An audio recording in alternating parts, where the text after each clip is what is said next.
Hi, it's Alex from Groovy Entertainment. Today we got another book on tape to play for you. Today book is Fredrick Douglas from 1993. So let's get started.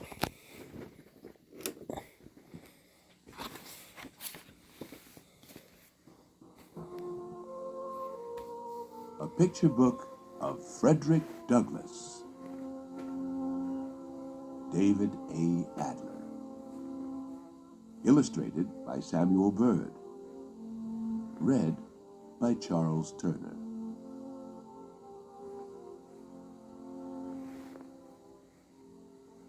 In the story you are about to read, you will hear this sound.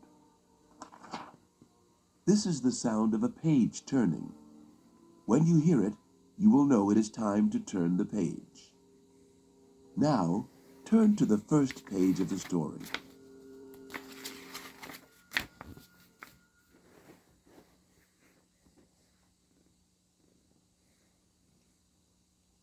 Fredrick Douglass was born a slave on a tobacco, corn, and wheat farm in Talbot County, Maryland. He was born in February 1818. His mother named him Frederick Augustus Washington Bailey. Frederick's mother was an African-American slave named Harriet Bailey. He never knew who his father was, but he did know that he was a white man. Some people said he was Captain Aaron Anthony, Frederick's first owner. Soon after Frederick was born, he was taken to live with his grandmother, Betsy Bailey. He only saw his mother 4 or 5 times after that. She had to walk 12 miles at night to see her son, and walk 12 miles back to be at work by sunrise. If she was late, she would be whipped. He wrote later, "She would lie down with me and get me to sleep, but long before I waked, she was gone." She died when Frederick was about 7 years old.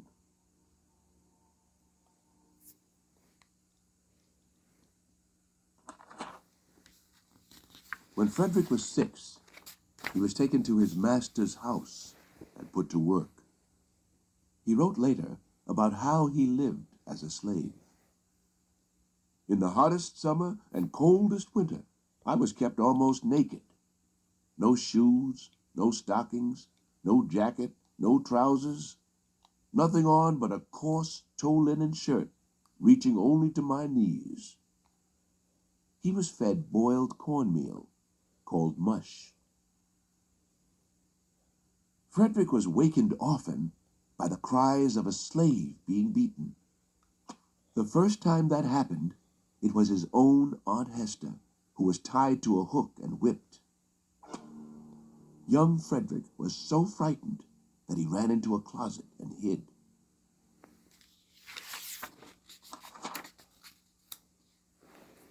When Frederick was 8 years old, he was taken to Baltimore to live as the slave of Sophia and Hugh Auld, relatives of his master's daughter. He ran errands for the Aulds and took care of their infant son, Thomas. Young Frederick Bailey was Sophia Auld's first slave. She was a good-hearted woman and taught Frederick the alphabet. She began to teach him to read until her husband told her it was against the law. Hugh Auld said a slave should know nothing but to obey his master.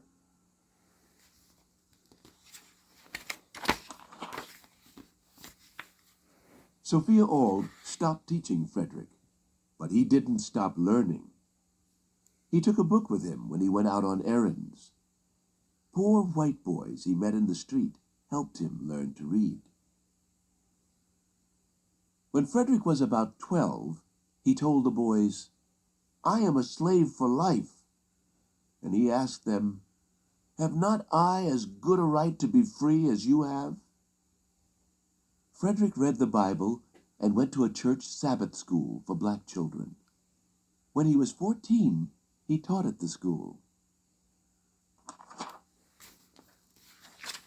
In 1833, Frederick was sent to work for Thomas Auld, Hugh's brother. The next year, he was sent to work for Edward Covey, a poor farmer known to break the spirit of young slaves. Fredrick worked hard.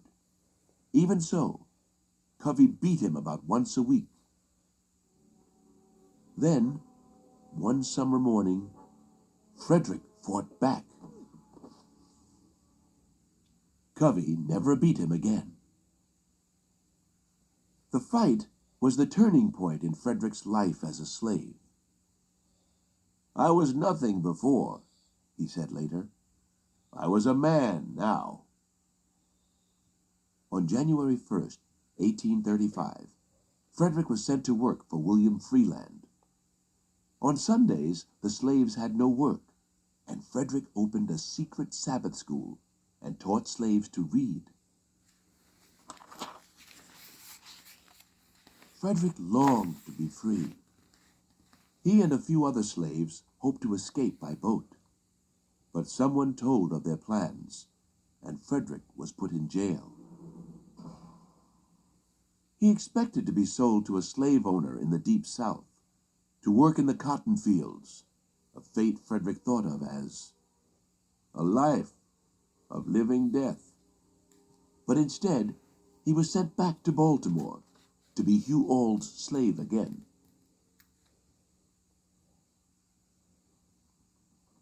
Fredrick worked in a shipyard. Whatever he earned, he gave to Hugh Auld. In Baltimore, Fredrick met with many free African Americans, including Anna Murray.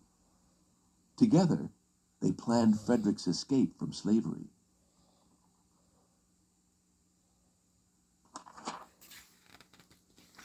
Fredrick planned to travel north by train. Anna gave him the money he needed. A free African-American sailor loaned Fredrick papers to prove he was not a slave. Fredrick rode 3 trains, 3 ferries, and a steamboat to New York City and freedom. Then, to make it difficult for slave catchers to find him, he changed his surname from Bailey to Johnson, and then to Douglas. Soon after Fredrick arrived in New York, he sent for Anna Murray. They were married on September 15, 1838, and moved further north to New Bedford, Massachusetts. Fredrick and Anna Douglas had 5 children: Rosetta, Louis, Fredrick Jr., Charles, and Anna.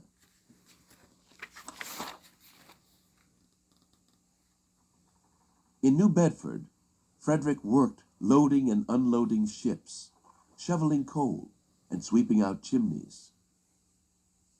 Fredrick was pleased he didn't have to share his wages with a slave owner.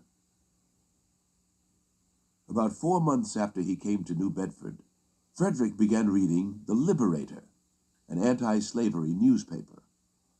He wrote later, "My soul was set all on fire."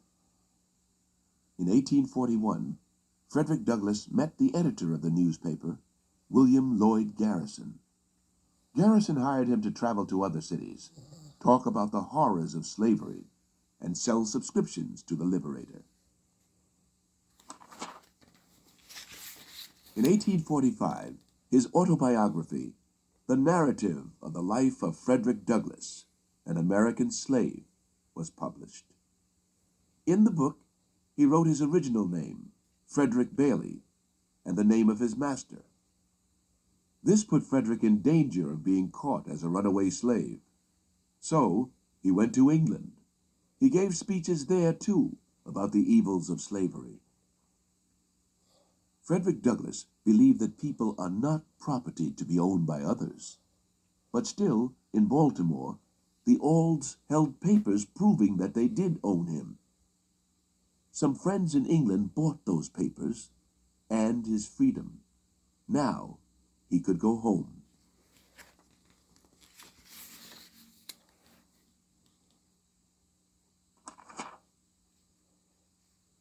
Fredrick Douglass returned to the United States in 1847. He moved to Rochester, New York, and started his own anti-slavery newspaper, the North Star. Later, it was renamed Fredrick Douglass's paper. Fredrick spoke out against the racial prejudice he found in the northern states. He spoke out for women's rights.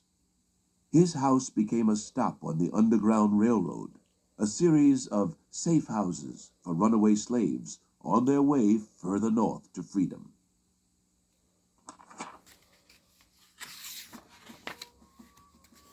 On April 12, 1861, the 4-year-long Civil War between the Northern Union Army and the Southern Confederate Army began. It was the war that ended slavery in the United States.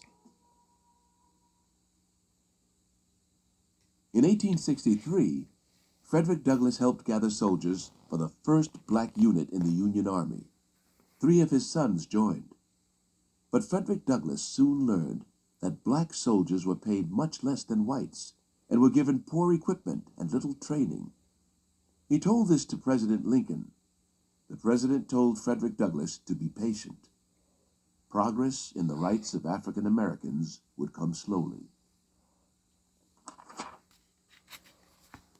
8 months after the Confederate Army was defeated, the 13th Amendment to the United States Constitution was passed. Slavery was outlawed.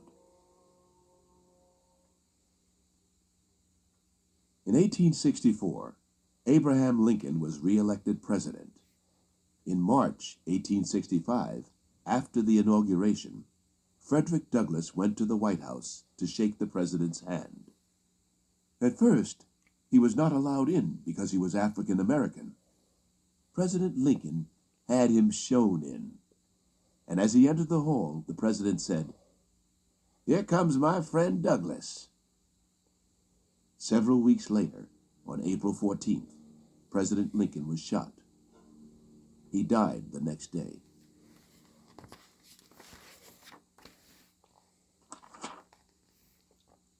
Fredrick Douglass wrote 2 more books about his life. My Bondage and My Freedom, published in 1855, and The Life and Times of Fredrick Douglass, published in 1881. In 1877, he was named Marshal, and in 1881, Recorder of Deeds for Washington, D.C. In 1889, he was named Consul General to Haiti. In 1882, Anna Douglass died.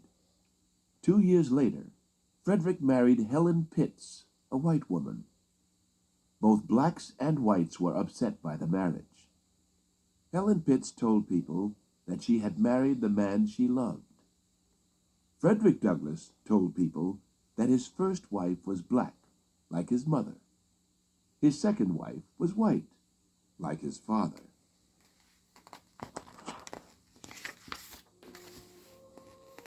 During his last years, Fredrick Douglass spoke out against the mob violence and lynchings of African Americans in the South. He wrote that every southern breeze was tainted and freighted with Negro blood. Fredrick Douglass had helped lead the struggle to end slavery. He had hoped to see blacks and whites throughout the United States living together in peace. He never did. On February 20th, 1895, after attending a meeting on women's rights, Fredrick had a heart attack and died. He was 77 years old.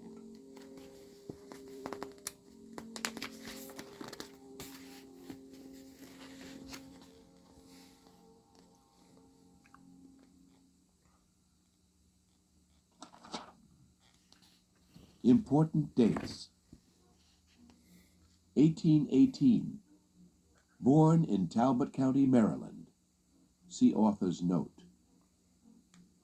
1824, taken to live as a slave of Captain Aaron Anthony. 1826, sent to live as a slave of Hugh and Sophia Auld in Baltimore, Maryland. 1833, sent to work as a slave for Thomas Auld. 1834, fought with his master, Edward Covey. 1835. Sent to work as a slave for William Freeland.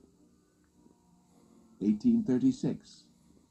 Sent back to his former master, Hugh Auld, in Baltimore, where he worked in a shipyard. 1838. Escaped to New York. Married Anna Murray. 1841 to 1845. Worked for William Lloyd Garrison, editor of The Liberator.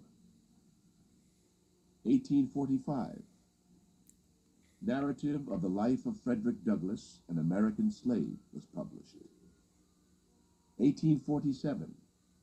Began his own anti-slavery newspaper, the North Star, in Rochester, New York.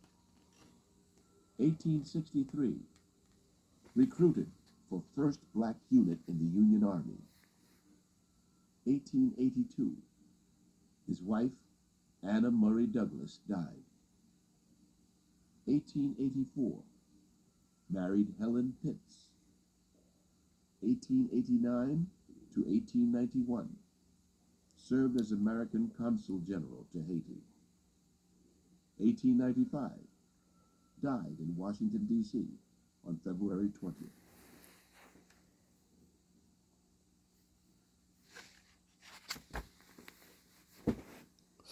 Author's note. The birth date of Fredrick Douglass and other dates during his slave years are based on current research. A few differ with those given in earlier books, including his autobiography. But even Fredrick Douglass was open about his uncertainty concerning them. He once wrote, "I do not remember to have ever met a slave who could tell his own birthday. They seldom come nearer to it in planting time, harvest time, cherry time, springtime, or fall time." Fredrick Douglass was known as Frederick Johnson for a very short while, probably no more than 2 weeks, but it was during that time that he was married. His marriage certificate therefore reads, "Joined together in holy matrimony, Fredrick Johnson and Anna Murray." Soon after that, in New Bedford, Massachusetts, Fredrick changed his name again because he found that the circulating township was very common there. In fact, at the time, it was good to get the home of a family. The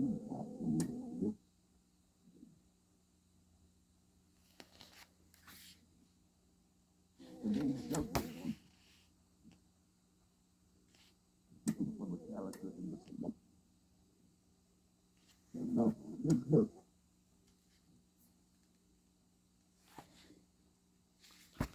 So that was Fredrick Douglass for 1993.